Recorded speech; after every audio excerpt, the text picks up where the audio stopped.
आज के इस वीडियो में हम लोग सीखेंगे कि 7 हॉर्सेस को कैसे स्टेप बाय स्टेप ड्रॉ करते हैं और उसको वाटर कलर से कैसे पेंट करते हैं। इसके साथ साथ हम लोग सीखेंगे कि ड्राइंग के कंपोजिशन को कैसे ध्यान में रखना चाहिए और कंपोजिशन के ख्याल से हॉर्सेस का प्लेसमेंट कैसे होगा। 7 हॉर्सेस को ड्रॉ करते समय सबसे इम्पॉर्टेंट पॉइंट ये है कि हम कहाँ से देख रहे हैं। अगर हम राइट साइड से देख रहे हैं तो घोड़ों का लेफ़्ट साइड ज़्यादा दिखाई देगा।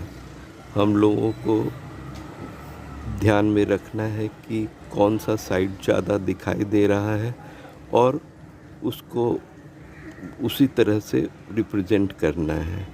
अगर नेक्स्ट घोड़ा अगर बनाएंगे तो उसका वो साइड जो हमारे सामने है वो ज़्यादा और भी ज़्यादा दिखेगा। तो हम जब ड्रॉ करेंगे तो इस बात का ध्यान रखेंगे, क्योंकि 7 हॉर्सेस का जो ड्राइंग है वो हम लोग अपने इमेजिनेशन से बना रहे हैं। इसके लिए कोई फ़ोटोग्राफ आपको नहीं मिलेगा, क्योंकि अगर फ़ोटोग्राफ होगा तो वो किसी दूसरे का होगा।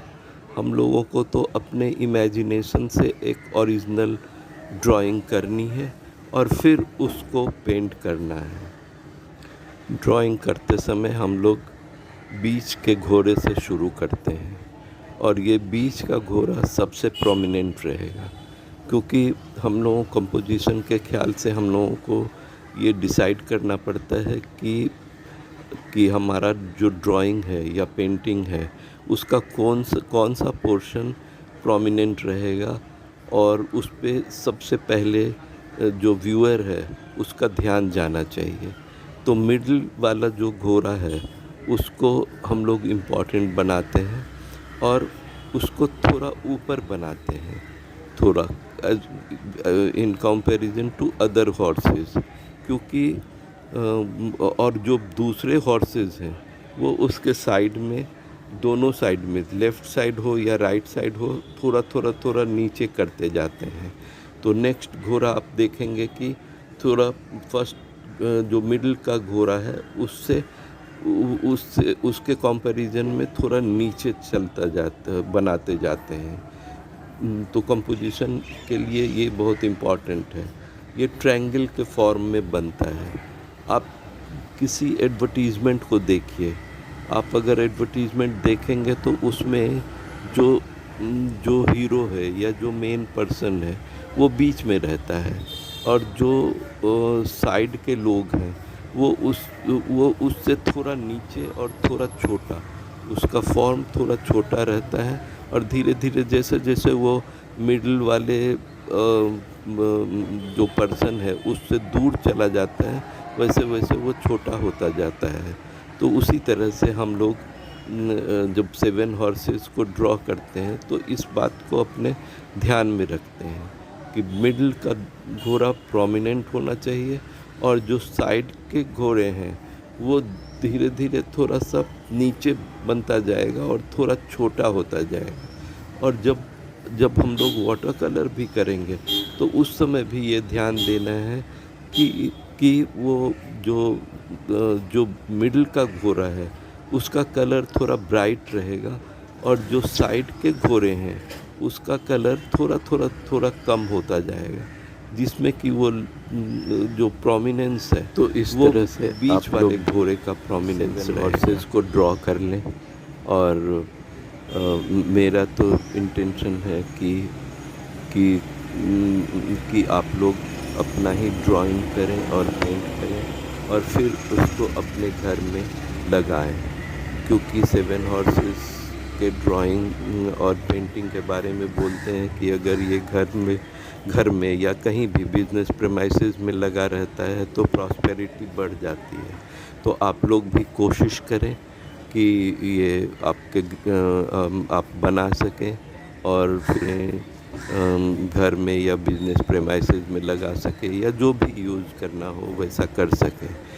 और जहाँ तक कि इसको ड्रॉ करने का सवाल है कि कैसे ड्रॉ करेंगे तो इस चैनल पर और भी वीडियोस हैं, और एक वीडियो तो बहुत ही पॉपुलर है जो कि जिसमें कि हमने स्टेप बाय स्टेप एक्सप्लेन किया है कि कैसे ड्रॉ करना चाहिए, कौन सा हेड को कैसे ड्रॉ करेंगे, लेग्स कैसे ड्रॉ करेंगे, बॉडी कैसे ड्रॉ करेंगे।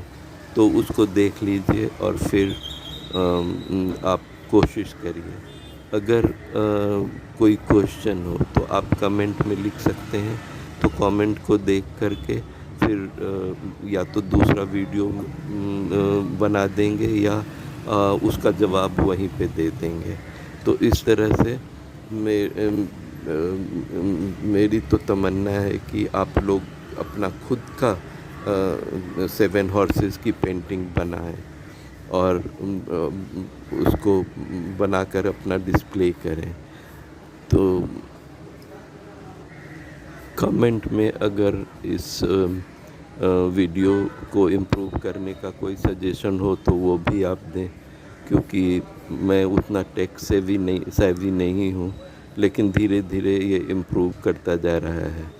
और एक बात ये है कि इसके पहले का जो 7 हॉर्सेस का ड्राइंग है उसमें एक व्यूअर ने कमेंट किया था कि जितने भी हॉर्सेस हैं उसके हेड लेफ़्ट साइड में है, तो अगर आप राइट साइड में हेड बना सकते हैं तो बहुत अच्छा है। तो फिर मैंने एक वीडियो बना दिया जिसमें कि हॉर्सेस के हेड राइट साइड में है।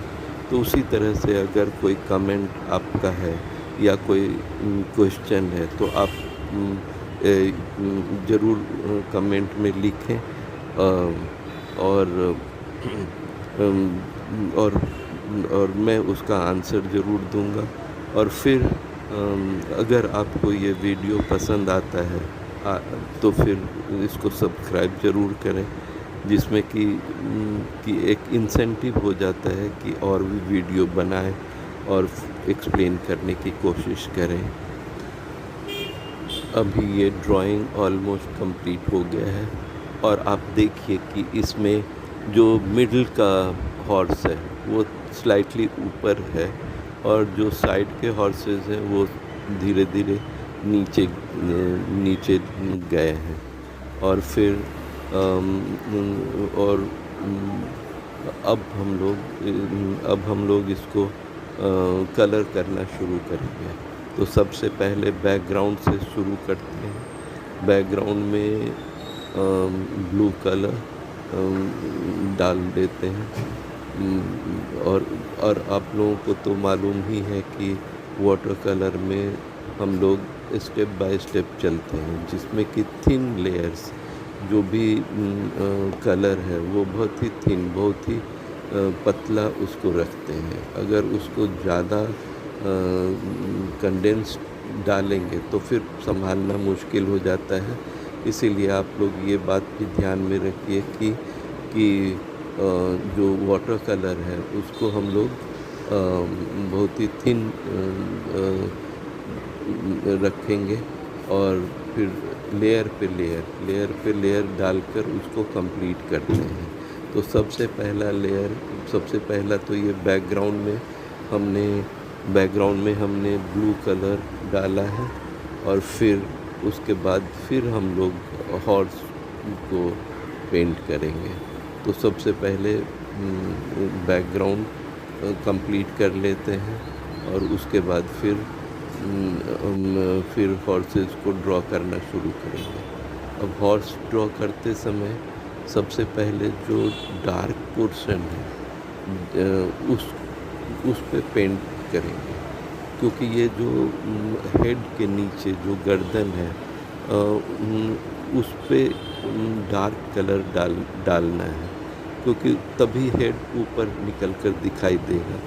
अगर सेम सैचुरेशन का कलर हेड पे भी लग जाए और गले में भी लगेगा तो फिर वो हेड सेपरेट दिखाई नहीं देगा और ऊपर उभर के नहीं आएगा। तो इसीलिए फर्स्ट लेयर में हमने गर्दन मतलब हेड के नीचे गर्दन को पेंट करना शुरू किया है, और फिर उसके बाद हम लोग बाकी के पोर्शन को करेंगे और हेड को करेंगे। तो इस तरह से ये बात ध्यान में रखनी है कि कहाँ पे कितना उसका कैपेसिटी क्यों रहेगा। तो आप देख रहे हैं कि कैसे वाटरी कंसिस्टेंसी के साथ वाटर कलर को यूज़ कर रहे हैं और एक लेयर सूख जाने के बाद ही दूसरा लेयर यूज़ करते हैं। एक लेयर सूखने के बाद तो उसी तरह से हम लोग इसको ध्यान रखते हैं। फिर इसमें वाटर कलर में हाइलाइट्स जो हम लोग छोड़ते हैं वो हाइलाइट पेपर का रहता है। पेपर का जो वाइट है उसी को छोड़ करके हाइलाइट बनाते हैं, उसी को छोड़ देते हैं और वो हाइलाइट हो जाता है। तो इसको बहुत ही ध्यान में रखना चाहिए कि कहाँ पे वाइट पेपर छोड़ना है, कहाँ पे कलर डालना है और कलर की इंटेंसिटी कहाँ पे कितनी रहेगी, इस बात का ध्यान पूरा देना चाहिए। तो आपको धीरे धीरे पता चल जाएगा कि कैसे हम हाइलाइट को प्रोटेक्ट करते हैं और फिर हाइलाइट से के पास जो कलर रहता है उसको सॉफ्ट कर देते हैं, क्योंकि हार्ड एज एंड रहेगा तो फिर वो लगेगा कि सेपरेट है, इसीलिए। लेकिन कहीं कहीं पर जहाँ पर कि हार्ड एज की ज़रूरत होती है तो वहाँ पर वो ध्यान रखते हैं कि हार्ड एज हो, और इस तरह से हम लोग बनाते चले जाते हैं और फिर आपका ये पेंटिंग कंप्लीट हो